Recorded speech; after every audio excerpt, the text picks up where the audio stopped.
சலாம் அலைக்கும். வணக்கம். நான் உங்க chef Muralidharan. Welcome to chef Madras Murali kitchen. இன்னைக்கு நம்ம பார்க்க போற டிஷ் என்ன அப்படின்னா, இது ரம்ஜான் மாதம். அதாவது முஸ்லீம்ஸ்லாம் என்ன பண்ணுவாங்கன்னா, இந்த நேரத்துல அவங்க நோன்பு நோப்பாங்க. அதாவது நோன்புனா ஃபாஸ்டிங். ஸோ உங்க எல்லாருக்குமே தெரிஞ்சது தான். காலையில சூரிய உதயத்துக்கு முன்னாடி சாப்பிட மாட்டாங்க. சூரியன் அஸ்தமனம் ஆன பிறகுதான் சாப்பிடுவாங்க. ஸோ இதுதான் அவங்களுடைய நோன்பு. இந்த நேரத்துல எச்சை கூட முழுங்க மாட்டாங்க. ஸோ இந்த நேரத்துல ரொம்பவும் தீவிரமா இருந்து நமாஸ் படிச்சு நமாஸ் பண்ணி எல்லாம் பண்றது ரொம்ப அவங்களுடைய ட்ரெடிஷனலானது. ஒவ்வொரு மதத்துக்கும் ஒவ்வொரு ட்ரெடிஷனல் இருக்குல்ல, அந்த மாதிரி இந்த ட்ரெடிஷனல் இவங்களுக்கு ரொம்பவும் ட்ரெடிஷனலான ஃபங்க்ஷன்.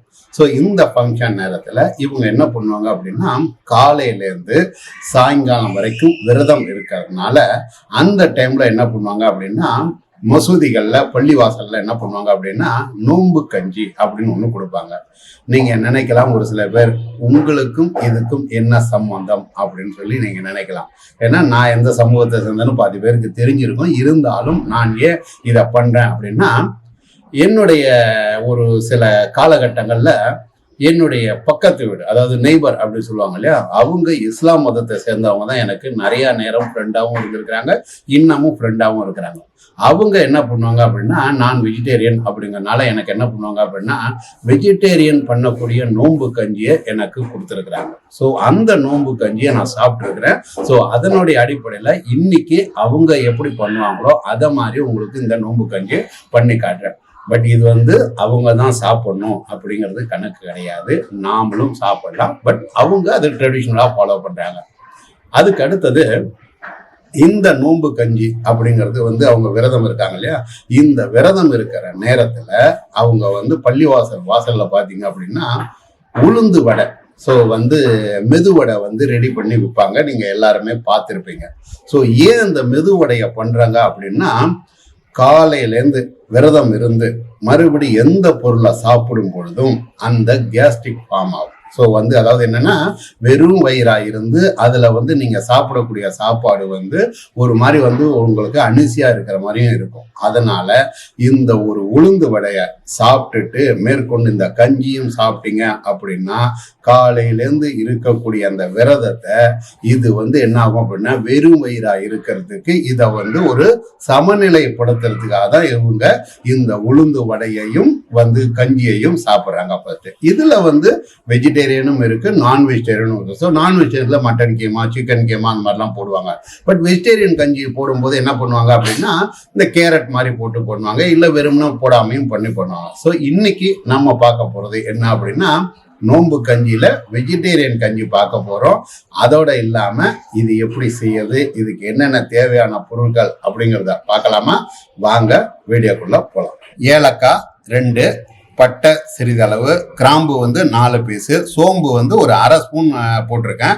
இது எல்லாத்தையும் தான் நம்ம தாளிப்புக்கு போட போறோம். அடுத்தது இஞ்சி பூண்டு பேஸ்ட் 1/2 டேபிள் ஸ்பூன் போட்டிருக்கேன் நான். மஞ்சள் தூள் 1/4 டேபிள் ஸ்பூன், தனி மிளகாய் தூள் 1/4 டேபிள் ஸ்பூன், பச்சை மிளகாய் 2, கொத்தமல்லி சிறிதளவு, ஆயில் 2 டேபிள் ஸ்பூன், கேரட் பெரியதாக 1, தக்காளி மீடியம் சைஸ் 2, வெங்காயம் மீடியம் சைஸ் 2, அரிசி குருணை நொய் இது 1 கப்பு நான் போட்டிருக்கேன். அந்த கப்பால நான் 1 கப்பு போட்டிருக்கேன். இதை கிட்டத்தட்ட ஒரு மணி நேரம் அளவுக்கு நான் ஊற வச்சிருக்கேன். பாசி பருப்பு 1 டேபிள் ஸ்பூன். இப்போ நாம என்ன பண்ணலாம் அப்படின்னா, ஃபர்ஸ்ட் அடுப்பு பற்ற வச்சுக்கலாம். இப்போ நான் என்ன பண்றேன் அப்படின்னா, ஒரு மண் சட்டியில தான் நான் இதை கஞ்சி பண்றேன். இந்த மண் சட்டியில ஃபர்ஸ்ட் நான் என்ன பண்றேன் அப்படின்னா, இந்த ஆயில் ஊத்துறேன். ஸோ இந்த ஆயில் 4 ஸ்பூன் சொன்னேன் இல்லையா, இந்த 4 ஸ்பூன் ஆயிலை நான் ஊற்றிட்டேன். இந்த ஆயில் ஊற்றின பிறகு இதில் ஆயில் சூடாகிறதுக்கும் உங்களுக்கு கரெக்டாக இருக்கும். இந்த ஏலக்காய், பட்டை, கிராம்பு, சோம்பு இதெல்லாம் நம்ம போட்டிருக்கோம் இல்லையா, இதுவும் நம்ம போட்டுட்டு அடுத்தது வெங்காயம். ஸோ இந்த வெங்காயத்தை என்ன பண்ணணும் அப்படின்னா, இந்த சூடாகிறதுக்கு முன்னாடியே நாம போட்டுடணும். ஸோ கரெக்டாக இருக்கும். இந்த வெங்காயம் வதங்கிறதுக்கும் கரெக்டாக இருக்கும். இப்போ இதெல்லாம் போட்டாச்சு. இப்போ இது வெங்காயத்தை நம்ம என்ன பண்ணணும் அப்படின்னா, கொஞ்சம் லைட்டா வதக்க ஆரம்பிக்கணும். இந்த வெங்காயம் அரை பகுதி அளவுக்கு வதங்கினா போதுமானது.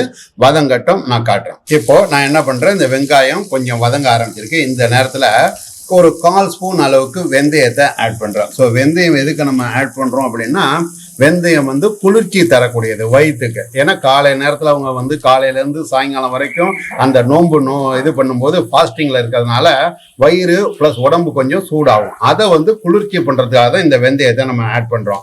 அடுத்தது இதை பாருங்கள், நான் வந்து 2 பச்சை மிளகாவையும் வாழைக்கீரை இதை மாதிரி ஆட் பண்ணியிருக்கேன். ஸோ இந்த வெந்தயம் வந்து ஏன் வந்து ஒரு சில பேர் நினைப்பீங்க வெந்தயம் பொரிஞ்சா என்ன அப்படின்னு சொல்லி. நான் வெந்தயம் பொரியக்கூடாது, அதாவது வந்து என்னன்னா வதங்கு, அதாவது வந்து ஊறி வேகணும். அதுக்காகத்தான் நான் வந்து இந்த நேரத்தில் நான் ஆட் பண்ணுறது. இல்லை அப்படின்னா நம்ம எண்ணெயில் போட்டு பொரிஞ்சு அப்புறமா தான் நம்ம போடுவோம். இது வந்து ஊறி வெந்தா போதுங்கிறதுக்காக தான் இந்த நேரத்தில் நான் போடுறேன்.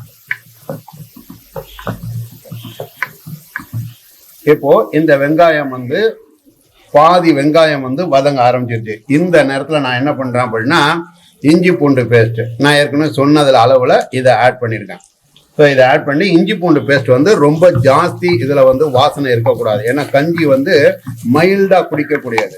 இதை நம்ம ஆட் பண்ணியாச்சு. இதன் பிறகு அடுத்தது வந்து நான் என்ன பண்ணுறேன், இந்த கேரட்டை ஆட் பண்ணுறேன். ஸோ கேரட்டும் வந்து நல்லா நம்ம ஒரு கேரட்டை தான் எடுத்திருக்கேன். இந்த கேரட்டு போடணும் அப்படிங்கிற அவசியமும் கிடையாது. நீங்கள் கேரட் வேணும்னா போடலாம். ஒரு சில பேர் வந்து உருளைக்கிழங்கு, பீன்ஸு, அப்புறம் வந்து இன்னும் சில காய்கறிகள்லாம் பச்சை பட்டாணி இதெல்லாம் போடுவாங்க.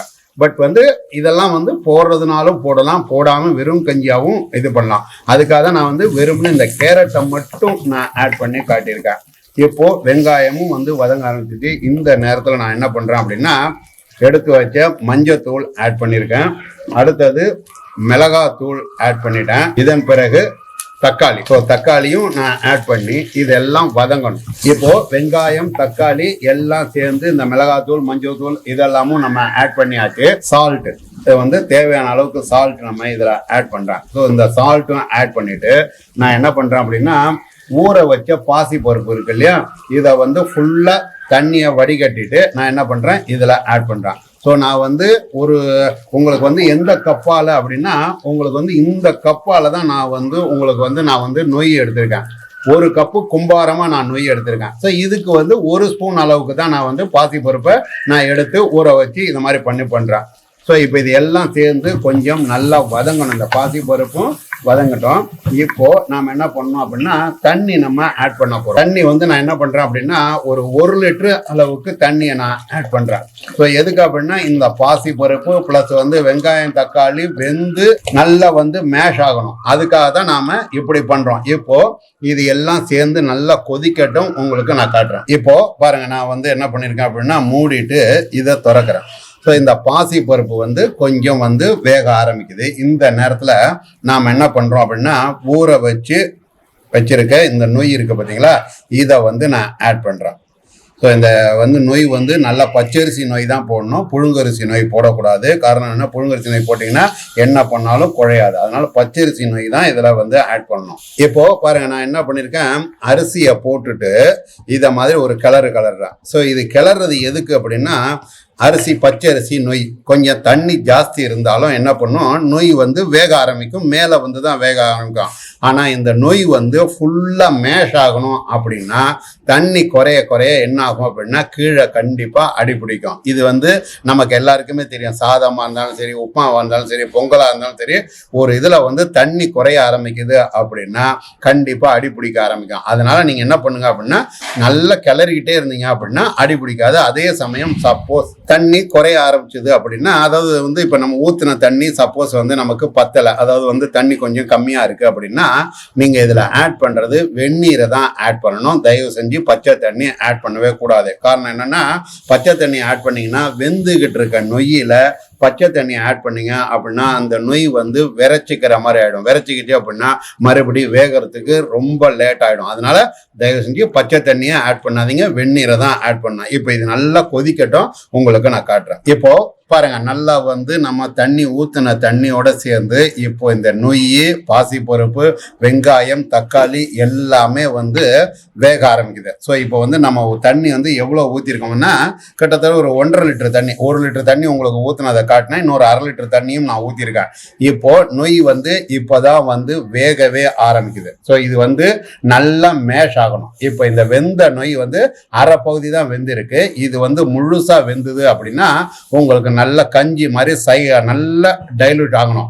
அப்போதான் கரெக்டா இருக்கும். இப்போ இது இன்னும் நல்லா கொதிக்கட்டும், உங்களுக்கு நான் காட்டுறேன். இப்போ பாருங்க வந்து நமக்கு வந்து தண்ணீருடைய அளவு வந்து கொஞ்சம் குறைய ஆரம்பிக்குது. அதே சமயம் வந்து இந்த நொய் வந்து அதாவது நம்ம பச்சரிசி நொய் போட்டோம் இல்லையா, இந்த நொய் வந்து இந்த மாதிரி வேக ஆரம்பிச்சிருக்கு. அதாவது 3/4 வேக்காடு வேக ஆரம்பிச்சிருக்கு.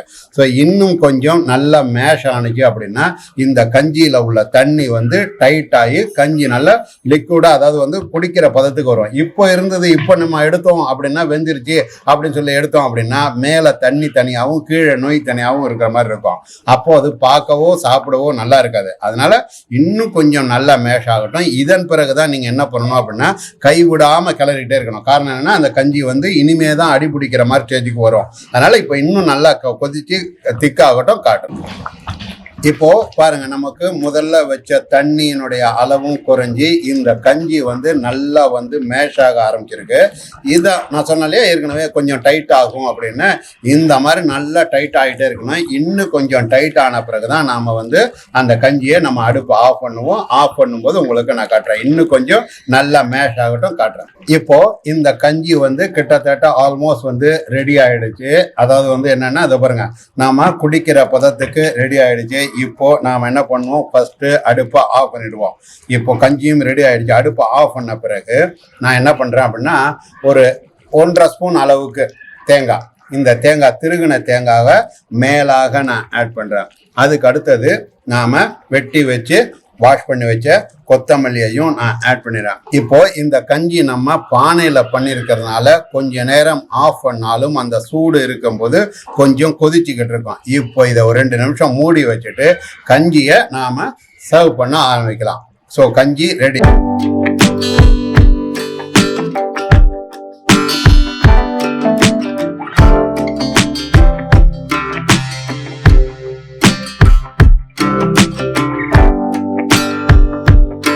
என்னங்க, செஃப் மெட்ராஸ் முரளி கிச்சன்ல செஞ்ச இந்த டிஷ்ஷை உங்க வீட்டுல செஞ்சு பாருங்க. செஞ்சு பார்த்து உங்களுடைய ஃபீட்பேக்கை கீழே இருக்கிற கமெண்ட் பாக்ஸ்ல பதிவு பண்ணுங்க.